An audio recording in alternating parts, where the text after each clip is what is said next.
हुकूमती अखराजात को कम करने के लिए अमली इकदाम किए जा रहे हैं। निगरान वजीर इत्तलात मुर्तजा सोलंकी की दीगर वज़रा के साथ प्रेस कॉन्फ्रेंस। निगरान वफाकी वजीर गौहर एजाज ने चीनी की कीमतों में इजाफा जखीरा अंदोजी का नतीजा करार दे दिया।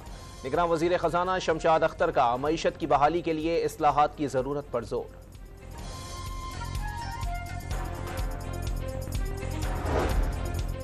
सीनियर अफगान सिफारतकार की दफ्तर खारजा तलबी। चित्राल में दहशतगर्दी और तोरखम सरहद पर फायरिंग के वाकयात पर एहतजाजी मरासला थमा दिया।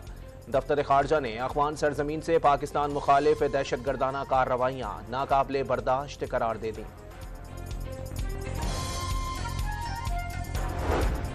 और कराची के इलाके सरजानी में जमात इस्लामी के काउंसलर के कत्ल में मुलव्विस 3 मुल्जिमान गिरफ्तार। फायरिंग करने वाला मरकजी मुल्जिम अंदरूने सिंध फरार।